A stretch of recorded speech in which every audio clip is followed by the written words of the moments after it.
우리 옆에 계신 분 인사하겠습니다. 사랑합니다. 축복합니다. 인사하겠습니다. 사랑합니다. 축복합니다. 예. 집 없는 신혼부부 절반 이상은 아이를 낳지 않으려고 한답니다. 2015년도에 신혼부부 5년 이하 된 비율을 2015년도에 아이를 낳지 않았던 비율이 39%였으면 2년 전인 2022년도에는 51%로 올라갔다고 합니다. 그러니까 신혼부부 중에 거의 절반 이상은 아이를 낳지 않는다고 합니다. 그런데 한국경제연구원에 따르면 첫째 자녀의 출산 확률은 전세에 거주하면, 집이 없으면 전세에 거주하면 29%랍니다. 아기를 낳을 확률이. 그러니까 거의 70%, 71%는 아이를 낳지 않는 것이고, 그 다음에 월세에 만약에 살면 아이를 낳지 않는 비율이 59%랍니다. 엄청나게 올라갑니다. 56%. 그래서 정부는 지금 저출산 문제를 해결하라고 지금 신혼부부 대출, 저출산 장려 관련 대책에 지금 골몰하고 있습니다. 지금이라도 아이를 입양하시면 신생아 특례 대출 5억 원을 받을 수가 있습니다. 혹시 돈이 필요하신 분들은 아이를 입양하시면 5억 원을 받을 수가 있어요. 그러진 않기를 원합니다. 잘 생각해 보세요. 여러분들도 혹시 내가 돈이 필요하다 그러면 아이를 낳거나 입양하면 5억 원을 받을 수가 있습니다. 그래서 제가 설교를 준비하면서 신혼부부의 문제가 과연 무엇일까? 그리고 신혼부부의 기준은 무엇일까? 신혼부부의 기준은 혼인신고를 한 지 7년 이내가 신혼부부더라고요. 그리고 혼인할 예정 3개월 이내면 신혼부부로 쳐줘요.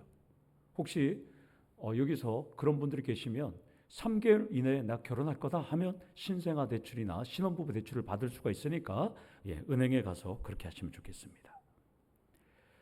우리 교회는 지난주 토요일 날 신혼 예식을 치렀습니다. 아멘이십니까? 그러니까 우리 교회는 지금 신혼교회입니다. 여러분, 우리가 지금 허니문 기간이에요. 저랑 여러분들이. 물론 신혼여행만 안 다녀왔죠.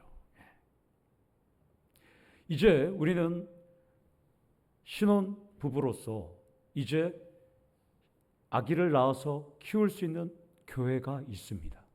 이제 남은 것은 이곳을 여러분들이 채우기만 하면 됩니다. 아멘. 그래서 하나님께 제가 이렇게 기도해요. 하나님, 세상의 사람들도 아기를 낳거나 아기를 낳지 않아서 국가에서 저출산 대책 세워주는데 하나님께서도 우리 교회 이제 결혼했으니까 주셔야 하지 않습니까? 라고 저는 그렇게 기도하고 있어요. 여러분들도 그렇게 기도하셔요. 위임 예식도 끝났는데 하나님 이제 주셔야 되지 않습니까? 국가에서도 신생아 대출 5억을 내주는데 하나님 우리에게도 해주셔야 되지 않습니까? 그렇게 여러분들 기도하기를 원합니다. 여러분들 하나님께 간절히 더 매달리셔야 돼요. 신생아들이, 우리 혜든이가 아직 걷지를 못하는데 신생아들이 독립적으로 걸을 수 있는 나이가 14개월이라고 합니다. 14개월. 물론 여성들은 더 빠르잖아요. 남자들은 조금 느리는데, 제가 사회 경험이 많은 목사라고 생각하지 마시고 저도 신생아 목사라고 생각하시고 여러분들도 함께 응원하고 기도하고 함께 동행하는 우리 성도들 되기를 축원합니다. 따라서 오늘 이 설교를 통해서 신생아 같은 목사나 신생아 같은 우리 교회가 앞으로 하나님이 원하시는 교회로 어떤 걸음을 해야 될지 오늘 살펴보는 시간을 가지려고 합니다. 로마 감옥에 있는 바울은 지금 빌립보 성도들에게 편지를 지금 쓰고 있습니다. 앞으로 살펴보겠지만 빌립보 교회는 내분이 있었어요. 리더들 간에 다툼이 있었어요. 그리고 빌립보 교회는 삼중고가 있었어요. 박해, 그리고 가난, 그리고 리더들의 갈등, 세 가지 문제가 있었어요. 이것을 우리는 앞으로 살펴보겠지만 사도는 지금 그것을 염두에 두고 그것을 극복하라고 편지를 쓰고 있습니다. 먼저 27절에 오직 너희는 그리스도의 복음에 합당하게 생활하라. 이 생활하는 이 헬라어 단어는 폴리투 에스데라는 단어인데 이것은 시민권 이런 뜻이에요. 시민권. 그러니까 지금 사도 바울은 천국의 시민권을 가진 빌립보 성도들에게 그리스도의 복음에 합당한 생활을 하라고 지금 권면하고 있습니다. 이것은 양덕 참평안교회에 있는 우리 성도님들에게도 마찬가지입니다. 우리도 지금 천국의 시민권을 소유하고 있지 않습니까? 천국의 시민권을 소유한 사람은 그리스도의 복음에 합당한 생활을 해야 된다고 지금 사도 바울은 말씀하고 있습니다. 반대로 지옥 시민권을 갖고 있는 사람은 그리스도 복음에 합당한 삶을 살지 않는다는 것입니다. 그리스도 복음에 합당한 삶은 지난주 우리 교수님도 말씀하셨죠. 부르신 삶의 자리에서 말씀대로 살아야 하고 또한 생명의 도구로 살아야 한다. 교수님께서 말씀하셨습니다. 성도 여러분, 교수님 그런 말씀하셨어요. 자신을 부르신 자리에서 있는 힘을 다해 빛나는 별이 되라고 말씀했습니다. 여러분들은 지난주 한 주 그 말씀을 듣고 빛나는 별로 살아셨는지 한번 생각해 보기를 원합니다. 옆에 사람들한테 한번 보세요. 빛나는 별로 살았는지 아니면 개캐 묵은 별로 살았는지 한번 여러분들. 우리 교회는 시어머니 권사, 며느리 집사가 없어요. 없죠. 제가 봐도 없어요. 그런데 교회가 커지면 시어머니 권사, 장인, 장로, 사위, 안수집사 많아집니다. 점점 교회가 커지면. 예. 그리고 사돈도 생기고 겹사돈도 막 생겨요. 다양하게 교회 안에서 막 결혼을 하다 보니까. 그래서 어떤 교회들 보면 다양한 인적 네트워크가 형성되어 다 이모예요. 다 삼촌이에요. 예. 그래서 제가 물어보면 이모 맞아요? 그러니까 아니에요. 옛날부터 이모라 불렀어요. 그러더라고요. 예. 그러다 보면 좋은 점이 있지만 민낯이 드러납니다. 민낯. 어떤 민낯이 있냐면 집에 오면 오늘 주일 예배를 탁 드리고 오면 시어머니 권사가 집에 오면 며느리 집사 뺨을 때리는 거예요. 너 똑바로 못해? 그 소리가 저에 들려요. 저한테. 그 며느리 집사는 은혜가 하나도 안 돼. 시어머니 권사님하고 예배를 드리는데 빛나는 별로 살아야 되는데 집에만 가면 어둠의 별로 살아가는 거예요. 그런데 사도 바울은 지금 그리스도의 복음에 합당한 생활을 하라고 권면하고 있다는 것입니다. 우리 삶 자체가 빛나는 별로 살아가지 않으면 그 자체가 바로 세속화입니다. 세속화. 여기서 첫 번째로 새로운 걸음을 걷는 우리 교회는 믿음과 행동이 일치된 삶을 사셔야 합니다. 아이들을 보면 우리 초등학생들을 보면 교통신호 정말 열심히 지켜요. 횡단보도 건널 때 손 들고 가요. 그리고 사탕을 까먹고 밖에다가 버리진 않아요. 그러나 우리 어른들은 조금만 탈색이 일어나면 그렇지 않아요. 세상이 찌들고 또 세상 속에 살아가면 순수함이 사라져요. 여러분 한번 생각해 보세요. 커피점에 가서는 5, 6천 원짜리 테이크아웃 커피를 먹거나 아니면 거기서 3, 4, 5 커피를 먹는데 그 주차요금이 아까워갖고 불법 주차하고 커피 먹잖아요. 그 1,000원, 500원이 아까워갖고 우리가. 물론 저도 자유로울 수는 없어요. 저도 평신도 시절에 거나하게 약주를 먹고 택시를 탔는데 우리 교회 안수 집사님 운전한 택시였어요.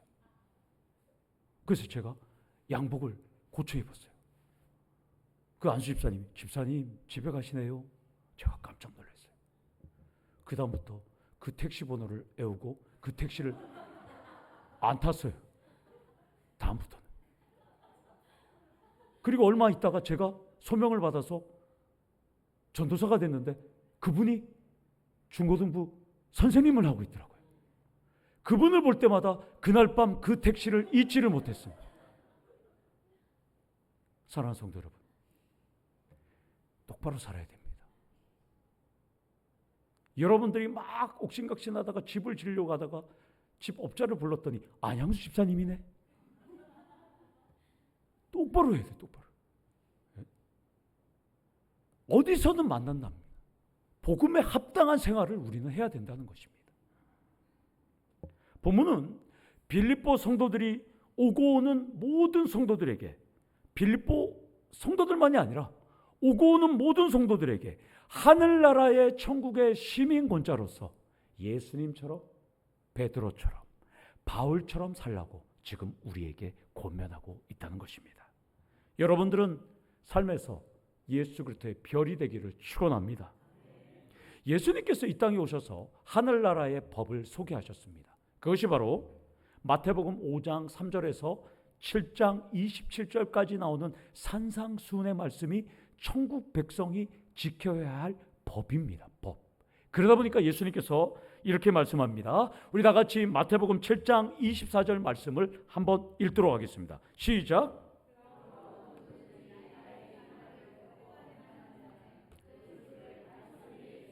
지혜로운 사람 같으니라. 말씀을 듣고 행하는 것이 얼마나 어려운지 예수님께서 저렇게 말씀하시는 거예요. 행하는 자는 지혜로운 사람이다. 어려워도 여러분들 실천하고 여러분 삶에서 그리스도의 복음에 합당한 삶을 살아가는 삶을 사시기를 소망합니다. 이어서 바울 사도는 신자들에게 신앙의 적절한 자세에 대해서 말씀합니다. 내가 너희에게 가보나 떠나 있으나 이겁니다. 다시 말해서 여러분들은 삶에서 신앙의 일관성을 유지하셔야 한다는 것입니다. 내 삶은 비록 지옥 같고 시종일관 평정심을 유지할 수 없는 삶이라고 해도 여러분들은 믿음과 삶과 행동이 일치되어야 한다고 지금 사도 바울은 우리에게 권면하고 있습니다. 물론 이것은 어려운 일이에요. 정말 어려워요. 지금도 아멘 했지만 오늘 예배를 드리고 집에 가면 당장 여러분들 막 육두문자를 날릴 수가 있을 거예요. 옆집 막 저도 시혼자 온 개가 우리 교회 앞에서 똥을 싸고 가면 정말 막 화가 나요. 그러나 집게를 쥐고 버려요. 그러면 사장님 만나면 개가 참 예쁘다고. 네, 그렇게 얘기해요. 왜냐하면 별이 되어야 되잖아요. 정말 어려운 일이에요. 얼마나 어려운 일이라면 제가 9년 전에 우리 학생들을 끌고 필리핀 단기 선교를 갔어요.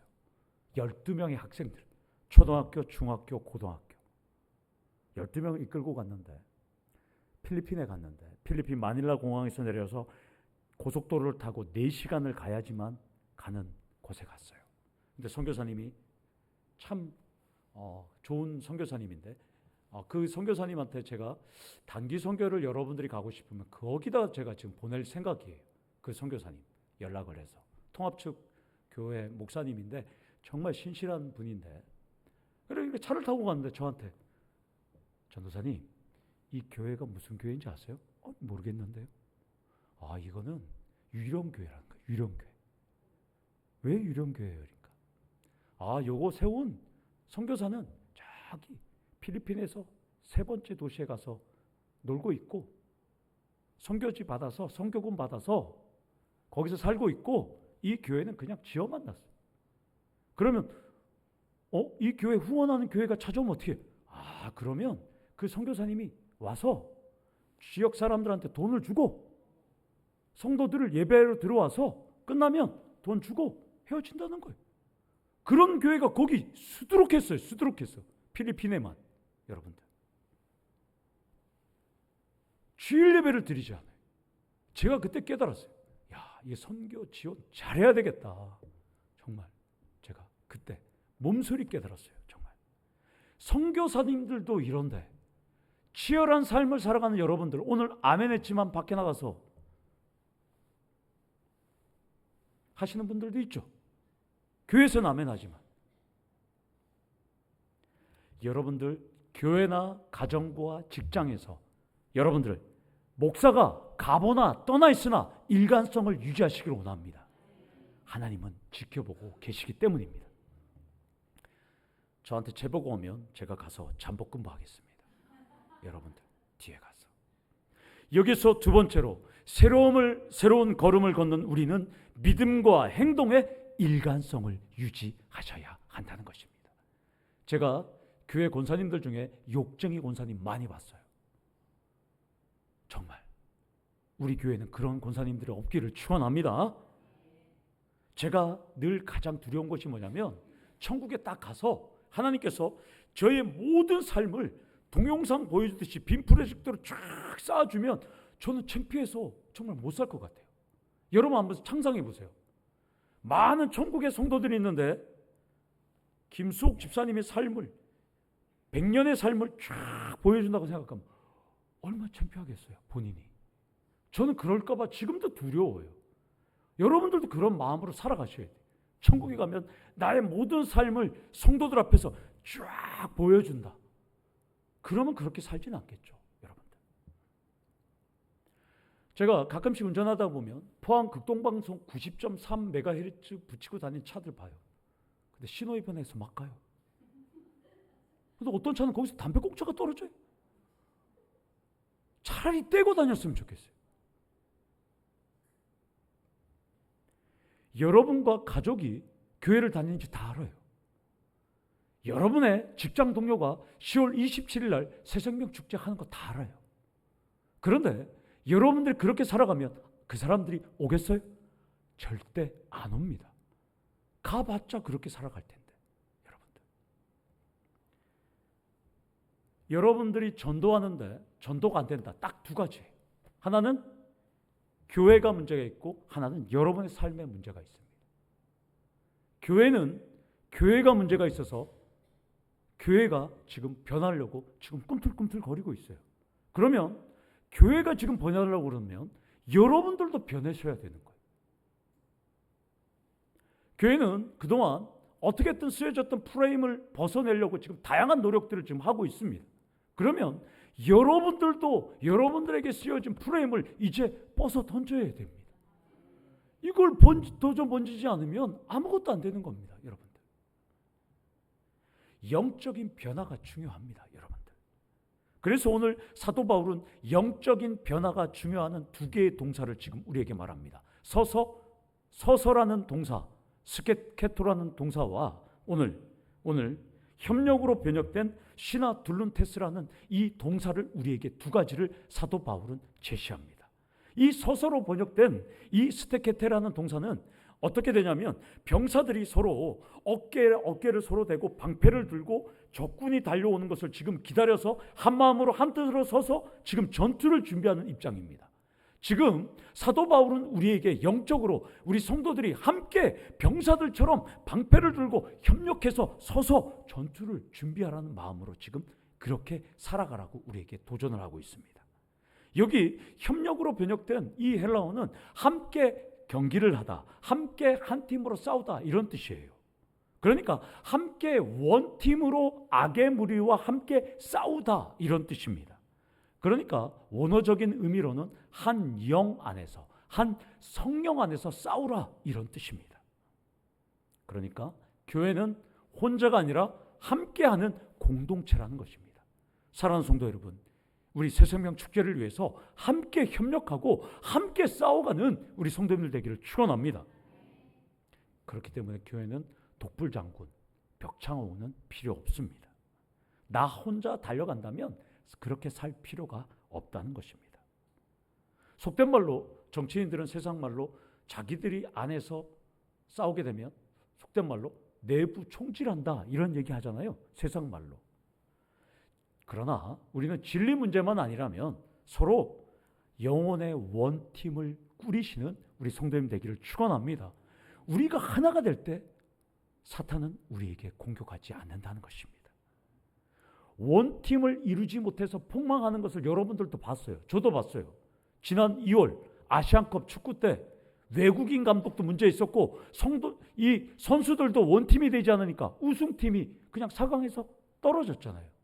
우리는 그것을 뼈저리게 경험했습니다. 성도님들. 여기서 세 번째로 새로운 걸음을 시작한 우리 교회는 한 성령 안에서 복음을 위해 함께 서서 협력하며 영혼의 원팀을 이루셔야 한다는 것입니다. 영혼의 원팀은 오직 하나님의 영광입니다. 오직 예수의 복음으로 가르치고 치료하며 전파하는 삶을 사셔야 한다는 것입니다. 당시 빌립보 교회는 가난, 핍박, 그리고 네분이라는 삼중고에 우리 교회처럼 처해 있었어요. 여기서 보면 28절에 보면 무엇에든지 대적하는 자들 때문에 두려워하지 말라. 이 대적하는 자들이라는 이 헬라어 안티케이메논이라는 뜻은 여러분 잘 알죠? 안티라는 뜻 알죠? 영어에. 똑같은 영어가 여기서 나왔어요. 안티. 그래서 이 뜻이 뭐냐면 반대편에서 누워있는 자들 이런 뜻이에요. 안티케이메논이라는 뜻이. 그래서 영어의 안티의 어원이 여기서부터 출발합니다. 여러분 안티 말죠? 많죠? 여러분 우리가 염증 치료하는 약 뭐라 불러요? 안티프라민. 그리고 우리 프라그를 제거하는 안티프라그. 네. 그리고 안티톡스 치약. 그리고 바이러스를 제거하려면 안티바이러스. 다양한 안티 제품들이 나와 있지 않습니까? 백신도 안티바이러스죠. 우리 교회도 지난 세월 프레임과 여러분들의 다양한 프레임이 있었을 겁니다.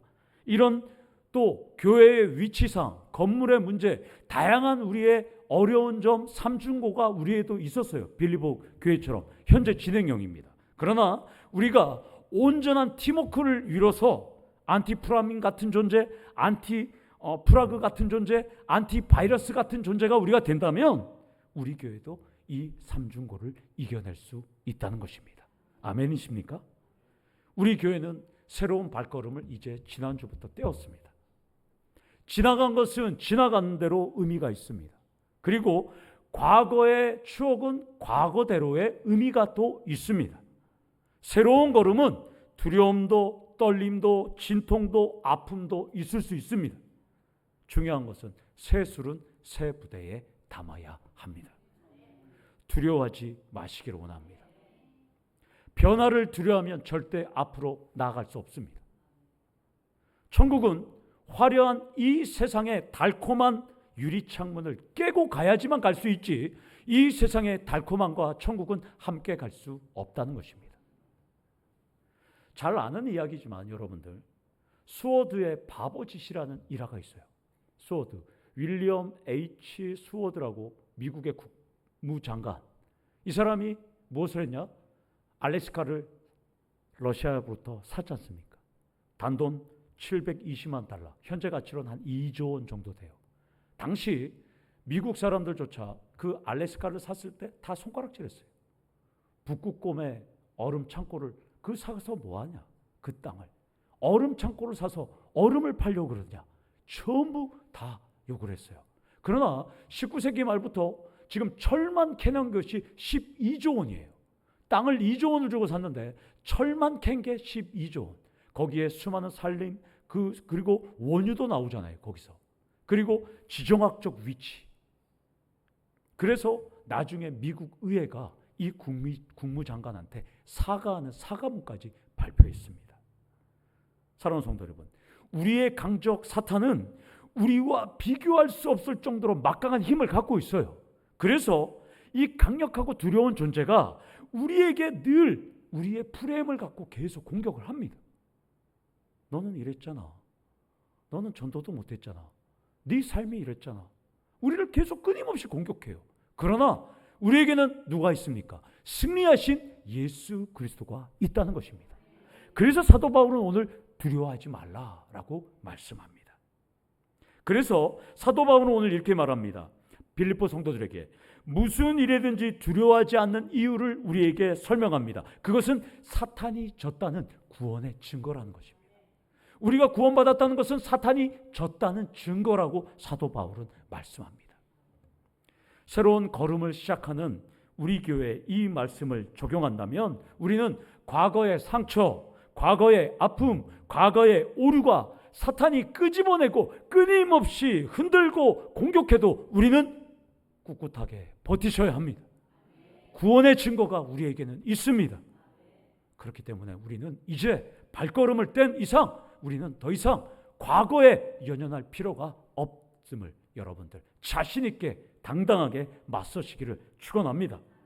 어떠한 어려움과 아픔이 우리 앞에 있을지라도 대적자들 앞에서 당당히 함께 서서 대적자들이 있다는 것은 그들이 멸망의 증거가 된다는 것을 그들에게 보여주기를 원합니다. 알래스카는 보물창고가 숨겨져 있었던 얼음에 불과했습니다. 그 보물창고가 얼음에 숨겨져 있었습니다. 그렇다면 우리 교회도 여러분들도 엄청난 보물창고였는데 지금까지 38년 동안 숨겨져 있었을 뿐입니다. 이제 하나님은 그 사탄의 전략에 어둠의 영에 가려졌던 이 얼음 창고를 하나님께서는 이제 드러내줄 시점이 되었습니다. 사랑하는 성도 여러분, 새로운 걸음은 시작되었습니다. 보물창고인 여러분들은 이제 드러날 때가 되었습니다.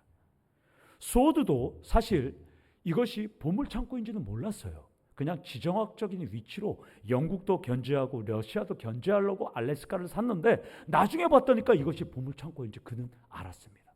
저도 여러분들이 보물창고인지 모르고 여기를 왔어요. 정말 저는 여러분들이 어떤 분인지 몰랐어요. 그냥 정재길 장로님이 우리 교회는 이런 교회입니다 라고 소개시킨 거기에 속아서 왔어요. 네. 그리고 와보니 여러분들이 보물창고들하는 거예요. 아멘? 우리도 알래스카와 같은 보물창고인데 그동안 드러나지 못했을 뿐입니다. 담임 목사와 함께 여러분들 하나님께서 이제 보물창고를 열어주실 것입니다. 삼성전자 이재용보다도 더 뛰어나고 하나님이 사랑하는 이재용 담임 목사, 그리고 우리에게는 너무나 든든하신 신랑 되신 예수님, 승리하신 예수님이 있습니다. 무엇이 두렵습니까? 무엇이 겁납니까? 겸손히 예수님의 도우심을 믿고 당당하면 됩니다.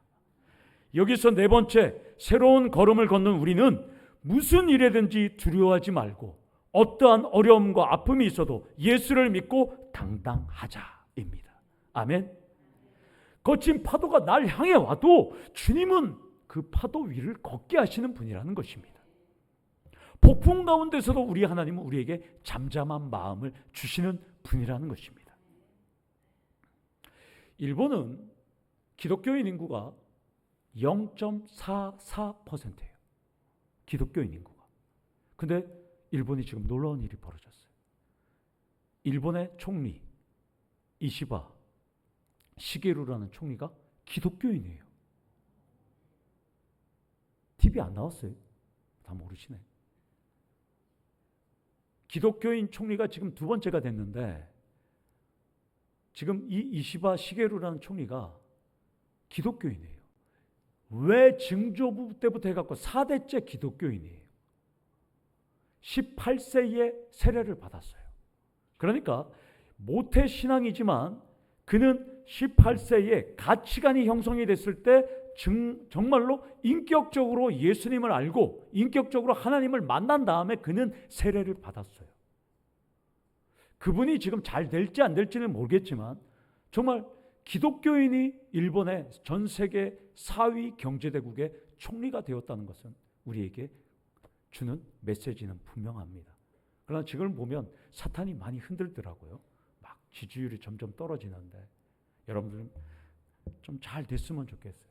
그는 기독교적인 세계관으로 지금 일본을 움직이려고 하고 있습니다. 여러분들. 그래서 이분은 신사를 참배를 안 한 사람이에요. 지금까지. 그것만으로 봐도 얼마나 신앙이 있어요. 총리들은 시간만 되면 신사 가서 참배하잖아요. 야스쿠니 신사 가서. 근데 이분은 신사 참배를 하지 않습니다. 근데 왜 이분 얘기를 하냐면 이분이 의정생활 38년을 하면서 총리에 4번 떨어졌어요. 그런데 이번에 내가 마지막으로 한번 도전해서 떨어지면 나는 정계를 은퇴하겠다고 했는데 하나님이 이 사람을 당선시켜 주셨어요. 저는 이분의 일화를 이렇게 보면서 우리 교회도 이 이시바 시게루 총리처럼 38년 된 똑같이 38년 된 굴곡된 시절이 우리에게도 있었습니다. 그런데 우리도 지난 세월 이시바 시게루 총리처럼 정말 열심히 전도하고 가르치고 또한 많은 인원이 있었던 때도 있었고 행복한 시절이 있었어요.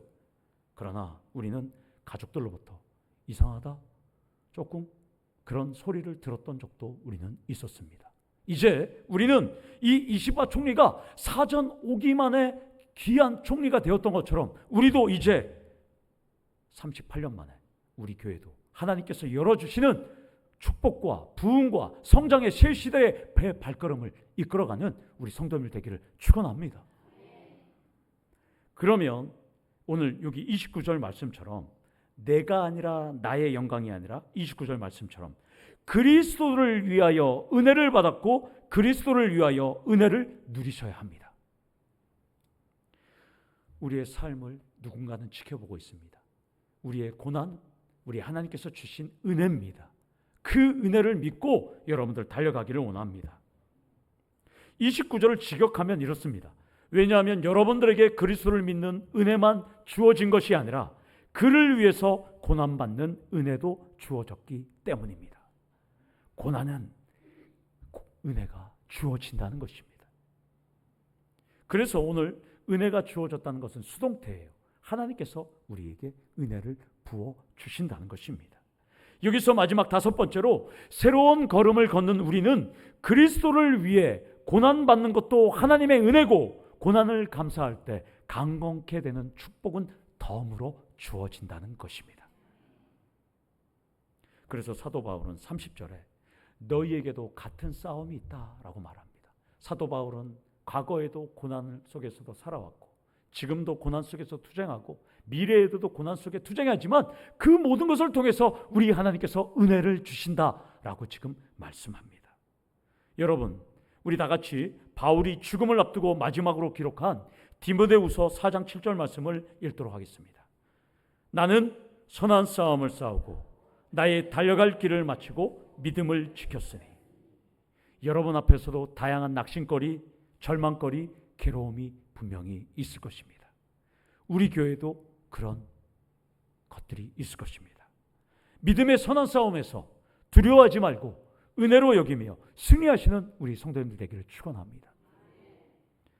지난주 위임 예식을 통해서 우리는 38년 된 역사를 이제 과거로 남겨놓고 새로운 발걸음을 하기 시작했습니다.